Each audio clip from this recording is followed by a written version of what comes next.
Good morning, everybody, and welcome to another episode of Environmental Social Justice. I'm your host, 𝑤𝒒𝒐𝒏𝒈. Today's special guest is author Osprey Orielle Lake. She has written 2 books, the second one of which we will talk about, but she has an amazing background, quite a bit of information there. But I'll start off with, you are the founder and executive director of Women's Earth and Climate Action Network International, acronym WECAN. So welcome to the show, Osprey. Thanks so much for having me. It's an honor to be here. Anytime. So could you talk a little bit about, you founded this organization, WECAN. What do they do? Yeah, well, the main thing that we're interested in is that when I really became aware of the climate crisis, I began to do a lot of research. And, this is over a decade ago, and learned that there's an incredible relationship between women's leadership and a lot of the solutions to the climate crisis. And yet, not surprisingly, in our cultures that are not equitable all over the world to different degrees, women were not really being focused or centered on the solutions that they're offering.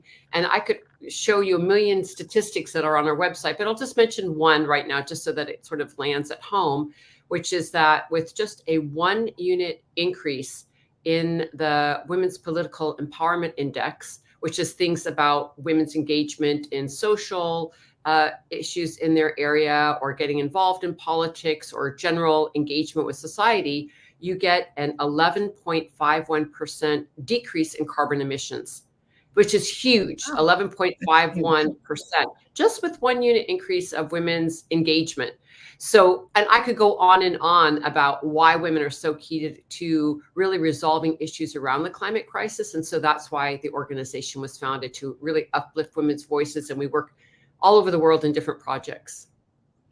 And, I love the fact, guys, we will get into the equity thing when we talk about the books, but just to touch on it real briefly, women and equity and equality in the business world is so important, because women generally are nurturers. We are going to do things slowly and methodically just to make sure it's done correctly and what has the best outcome. This is true for women also in VC money. We actually have a better return on money that's invested in us. We will give you a better return with nature and climate invested in us. But you're also a huge advocate. I want to go through a few of the advocacies that you do. You direct advocacy for Women for Forests, Rights of Nature and the UN Forums, international advocacy for the Global Alliance for the Rights of Nature, the International Women's Earth and Climate Summit, and you have several awards. You're magnificent. You have the National Women's History Project honoree, Taking the Lead to Save Our Planet, and the Woman of the Year Outstanding Achievement Award from the California Federation of Business and Professional Women. That's remarkable. You have done so much in advocating for these messaging and talking to people and doing the right thing. And now you're writing books. You're just helping everybody. Well, that's very, very, very generous of you when you stack those things all up together. But yeah, I think that what I'm really interested in is that we're in a crisis in humanity. There's just no other way to put it. And some scholars have been using the term a polycrisis. And I really liked how the name of your show really talks about both the environment and social justice, because from the lens that I'm operating from in my new book and in the work we do at WECAN, is that we must come from this intersectional lens, which we use that terminology in a lot of our global movement spaces.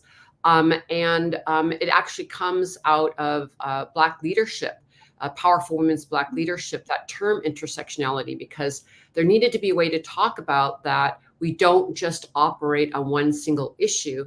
And I think that women are particularly well poised to understand the fact that when we're talking about, stopping environmental harms, we also need to look at how a lot of those harms are impacting communities that have been marginalized in our society, whether that's Black or Brown or Indigenous communities.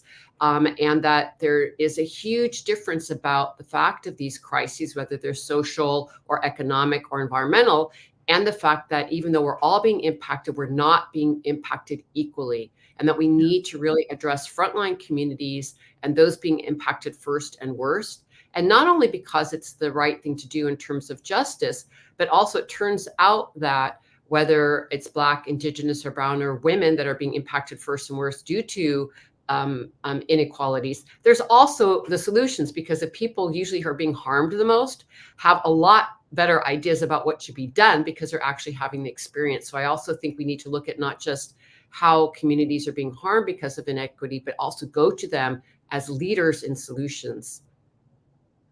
And I love the fact that you are weaving together the culture, the climate, what needs to be done, the advocacy in the groups, and highlighting, equality, equity. I'm going to talk about this a lot today. In your book, so The Stories in Our Bones is your book. It's coming out in January 2024, I believe. And basically, what we've done historically, we've spent decades, centuries, mining our resources, depleting our resources, destroying our resources. And now we're at a precipice. We are at a point, almost a tipping point, where very bad things are going to happen. We're at a crisis. We've kind of overstayed our welcome, so to speak, and we need to fix this. And what you've done is you're bringing in what I love is the concept not only of Mother Earth, but Father Sky, and interweaving that into this problem that we need to solve rather quickly. So I'm not going to speak about your book for you because you know it better. But if you could tell people, what led you to write this book and what are some of the takeaways so people will know a little bit about it. Yeah, thank you for that introduction. So the book is The Story is in Our Bones. It's now available free for pre-order and anywhere where you get your books. And the subtitle, I think, also really helps us understand the book, which is how worldviews and climate justice can remake a world in crisis. And that really is the angle of the book, is to understand that if we're going to unpack what is going on right now, we need to go to root causes. And so that means looking at our worldviews, how we see the world, how we understand our relationship to each other and to our living earth, the basic understanding of where we are, even in the cosmos. As an example, even though it can sound esoteric, the fact is most people don't walk around thinking every day, wow, I'm on a planet that is spinning in space, and the unique marvel and mystery and magnificence of this beautiful earth. So often we're just caught up because of the systems that we live in that are very oppressive. We're thinking about how we're going to go to our job, how we're going to feed our kids, our list of logistics that pile up every day, and all these very urgent matters that are very real. At the same time, if we're going to live a different way that is in harmony with nature and one another, we're going to have to change how we think and who we are. So the book is really a guide, if you will, and a question. It's not something where it's all tied up in a neat bow, because these are complex issues that have been going on for a long time that have now resulted in this, intersectional crisis that is profound and going to take a lot of effort to turn our trajectory at this point. But we also need to step back and understand, how did we get here? What's my role personally in this? What can I do? But it also starts with looking inside, as well as taking action in our communities. So the book looks at many different ways that we can connect to these issues, whether they're social, racial, or economic issues, the climate crisis, and to understand how they're related, but also how we're related to interacting with these issues and creating change. One of the things I did get a chance to read your book. You pull a lot on not only culture, but deep-rooted history of where we came from and how we dealt with, climate historically. It's almost anthropological, if I dare say that. I mean, you really go deep. Would you mind sharing a little bit of the history that you studied? And maybe we need to start thinking how things were done in the past to improve our future. It doesn't always have to be quick, fast, and easy. We might want to go back to the way things were done, which were safe. Yeah, really good point. And I think that in the opening part of the book, I really talk about the need to pull from the past and a lot of the traditions around the world that emphasize how to go forward, you actually need to know where you've come from. Yeah. And it makes sense. We know that from our own personal lives, that if we're going to heal wounds family wounds, as an example, in our life, if you don't understand where they come from and their nature, it becomes like a trauma that you continue to reenact over and over again. So I think we need to understand where we're coming from as a society, our own personal heritages, and what we carry with us so that we can unwind a lot of the misbehaviors and misconduct of humanity at this point. I would also add that I've been very honored and fortunate to have a lot of time with Indigenous peoples around the world. And I mention Indigenous peoples because that I think it's really important for us to understand that 80% of all the biodiversity left on Earth right now, our forests, our waters, are in the hands and lands of Indigenous peoples. And a lot of that is because they have really maintained an intact relationship with their original instructions about how to live with nature, how to live in harmony with the land. And so I think one of the most important things we can do is not only study our own histories, going back to our own Indigenous roots when our own ancestors lived well with the land. And that's very hard to do, especially if you don't live in the area where your ancestors come from, but it can be done through research and through conversation with people who are engaged in that kind of work. But also to learn from Indigenous peoples everywhere we live. So as an example, most of us, if we live here, as I do in the United States, I'm in California, I spent a lot of time working to learn about the Indigenous people where I live, build a relationship with them, learn from them about their histories, and really begin this process of reparations, reciprocity, land back, and ways to really shift our narrative and learn from people who have lived in the places we live for a very long time, and acknowledge that most of us are living on stolen land. And it's uncomfortable to realize that, but it's also part of the healing process of how do we regenerate culture in a new way, because clearly how we're living isn't working. We're destroying our earth, we're destroying our communities.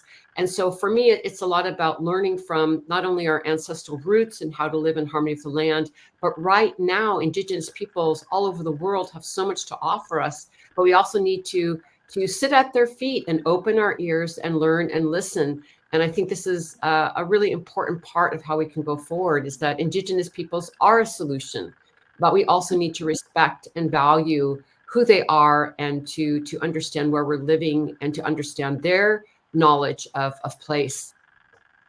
It's I always tell people, I'm like, I like to use the analogy of, we messed up, we're sorry. We need to go back and relearn everything we forgot, because let's talk about, agriculture. We do these monoculture farms, large industrial farms. We destroy the soils. And we try to keep the soils alive by basically pumping fertilizers and pesticides in it like it's on life support.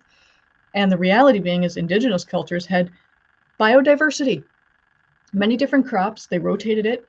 They didn't really need pesticides because they were healthy crops. And I learned this from someone who is in agriculture, that when you have a healthy type of plant, pests don't want to eat it.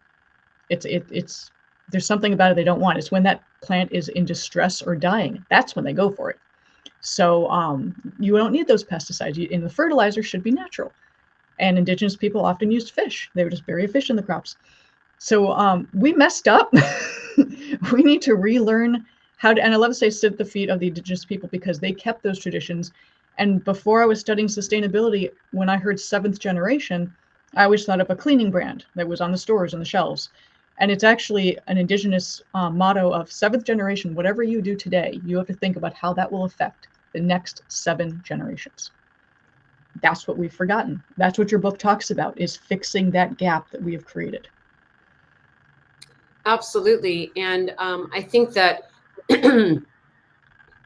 again, that's why in the title I have the concept of worldview, because we need to go back to understanding that we're on a living planet, and that we need to understand that Earth is alive and that we're part of the web of life.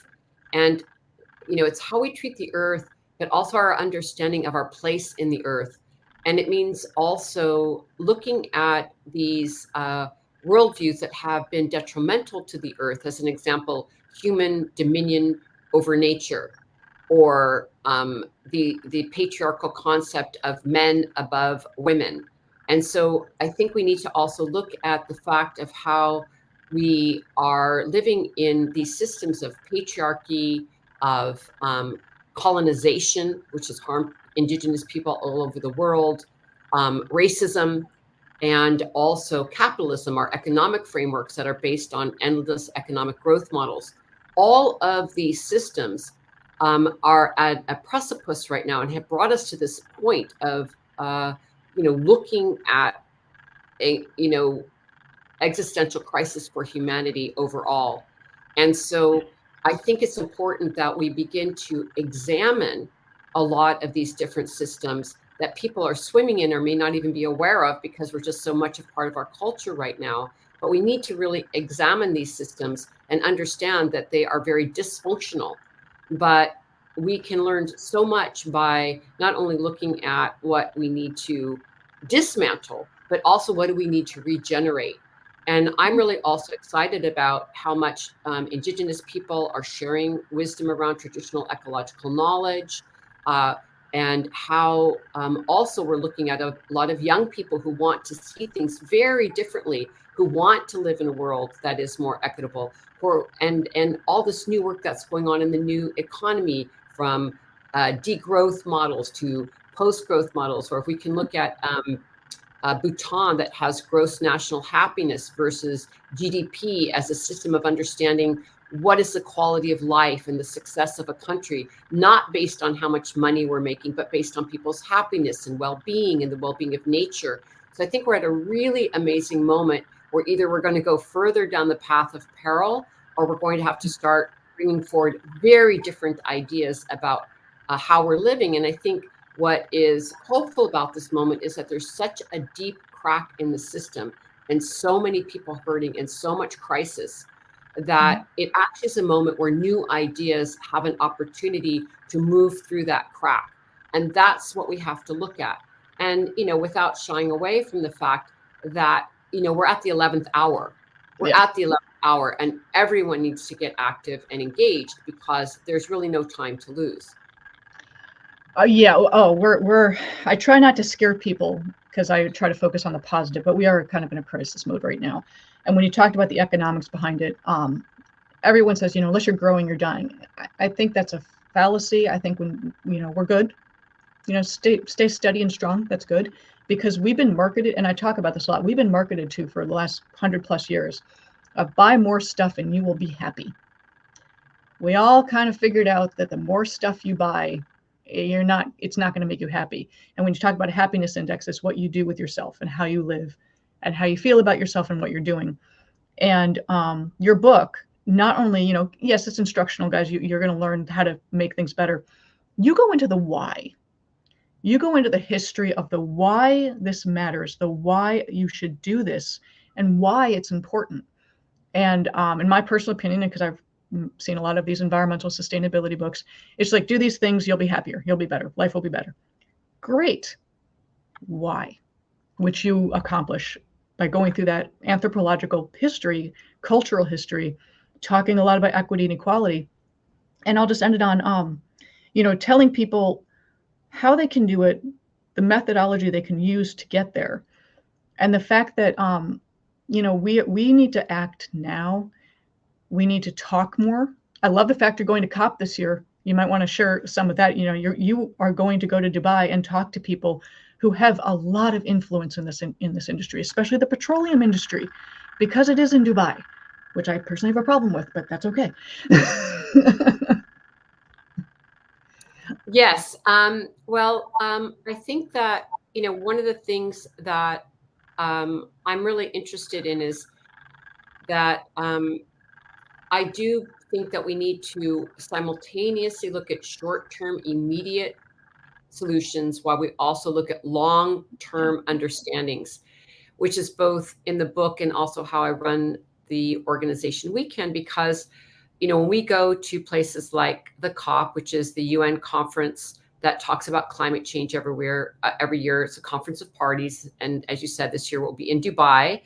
And the challenge of the fact that the fossil fuel industry has, a huge delegations going to the COPs. In fact, they're the largest delegations when you add them all up that go to the climate talks. The president is with an oil company. The president of COP is here.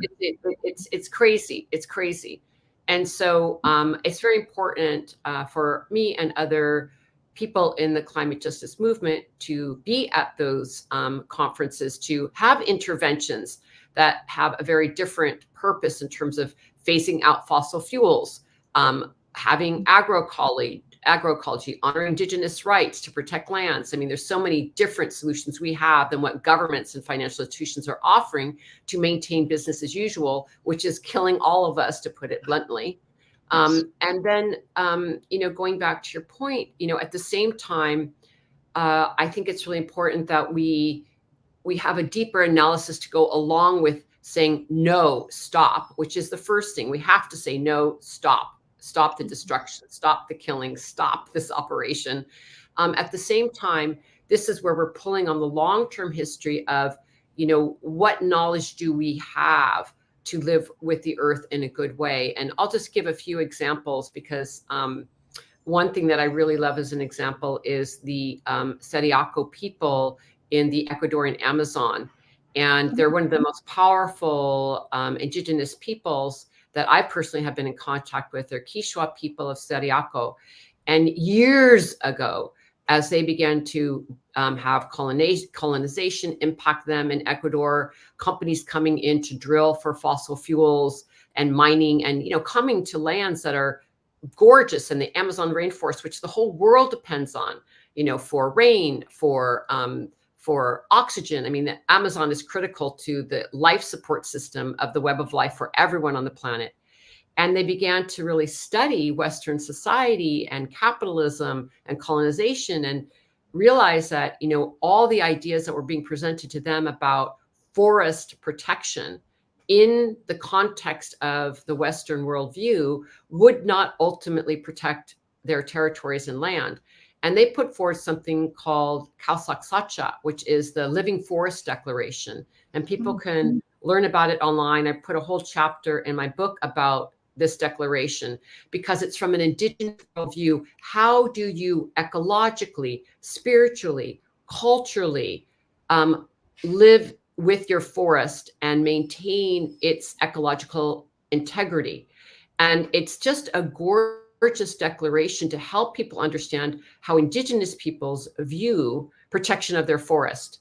And I think it's something we all can learn from.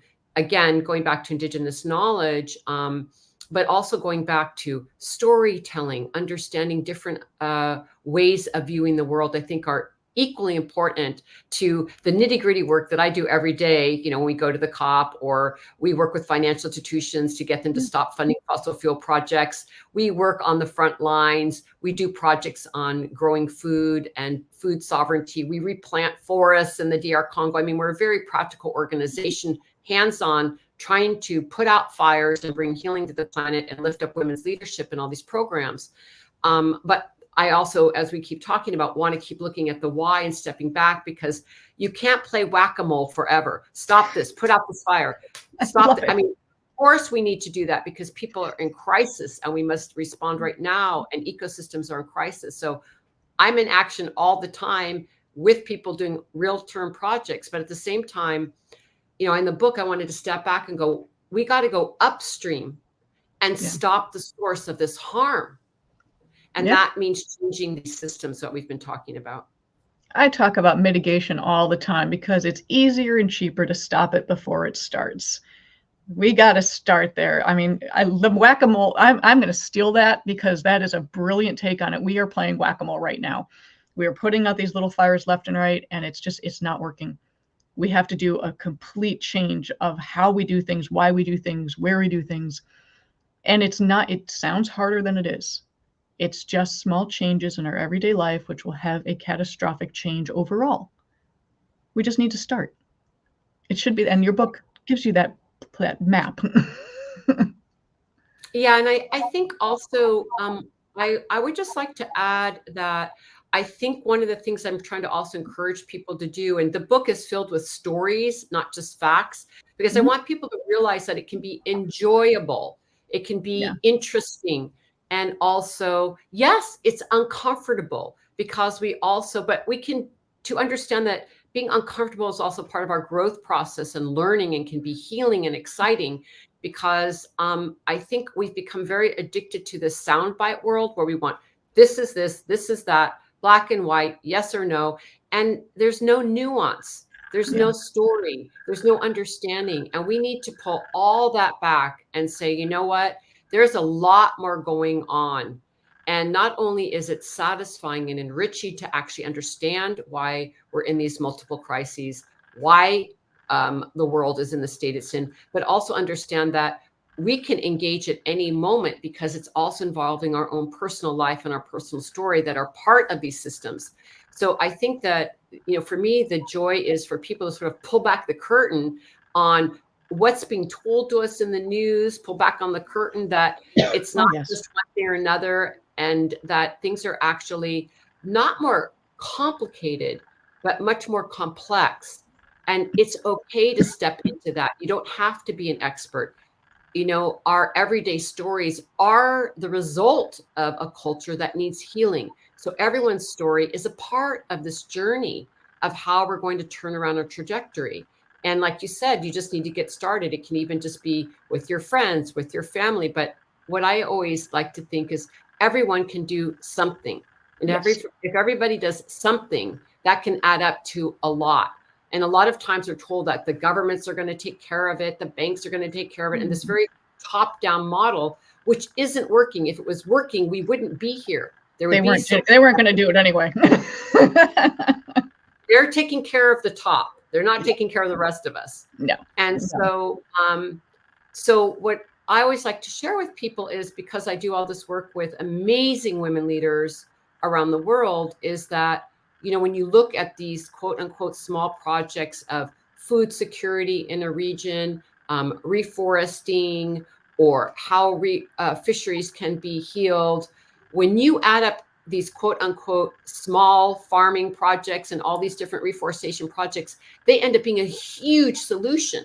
But because they're not in corporate terms and one big company doesn't have its brand on it, it often gets overlooked. But what I find is people in local communities know very well how to take care of their land, one another, and what to do. And if we would simply support those community-led solutions and get all the corporate actors out of the way, you would actually begin to bring the healing that we all need to rebuild community, build relationship with each other. I think people have a lot of ideas what to do once we take out these systems that have been mentioning of the way our economics are run, our governance are run, again, these systems of white supremacy that are really not equitable and have been harming the earth and communities for generation after generation. And we let the people and communities have a lot more say and give them power and investment and encouragement. I think that we have a lot more opportunity to make our way through that small keyhole that we have right now to another world that we know is possible. No, I love the fact you mentioned bringing back community, because that is something we have clearly lost. I don't know my neighbors very well, and I've lived here 11 years. And I'll see them and kind of nod to each other, but that's about it. And bringing back community engagement, I think, is the most important thing we can do, because then we can all talk to each other and all band together and say, you know what? I'm not okay with this change happening, or I'm not okay with, investing in this fossil fuel burning industry. Let's change that. Let's figure out a new way to do it. I know your book is coming out January in 2024. Are you going to have any book signings or tours coming up by chance? Yes, I am. Thank you for asking. So the story is in our bones. Is, as I said, available for pre-order now anywhere where books are sold, as they say. But I will be having a formal book launch on February 1st. Yes, I'm really excited. It's going to be in Berkeley, California. Everyone is welcome. It's going to be at the David Brower Center. And it's also going to be a fundraiser for 𝑑𝒒𝒎𝒊𝒏𝒈 Land Trust, which is an Indigenous-led group that are the original peoples of the East Bay in California. And I wanted to have the book launch be a demonstration of, like, okay, it can't just be about my book and my book signing, but also like, how can it also help a local group that are the original peoples of the land in the area where I live, and to be a fundraiser for them. So all the book proceeds that night will go to them. And like, how do we do things differently to demonstrate this new way of being, of reciprocity and respect and relationship with the land and the and for the Indigenous peoples where we live. So it'll be a fundraiser for that organization. It'll be a wonderful night with a panel discussion about these topics that are in the book, and a book signing. And then there'll also be, I will be at bookstores in San Francisco, and I will also be in bookstores in the Washington, D.C. area. But there'll be lots and lots of podcasts. And people can go to my website and learn about, where all these activities and podcasts will be taking place. Oh, you're going to be busy. You're going to be very busy. No, I love the fact you're doing the fundraiser at your own book launching. That just shows your character, your amazing character as a human being trying to do the right thing. So I thank you for that. That is a wonderful thing that you're doing. Thank you for your time today. You're obviously a very busy woman, but please, guys, buy the book, The Stories in Our Bones. Find it, online. Find it in your bookstores. Pre-order it. If you can get to a book launching, go to the book launching. This is important stuff. We all need to learn, and we need to know about this, and we need to change the way that we do what we're doing right now. Need to have that happen. So thank you. Thank you so much for your time today. Wonderful to have you. Thank you so much for having me, and best wishes to you. Thank you. Thank you so much. So, guys, I'm Wendy Nystrom, your host with Environmental Social Justice. Please buy the book, The Stories in Our Bones. Very important book to see. Talk to you guys later. Bye.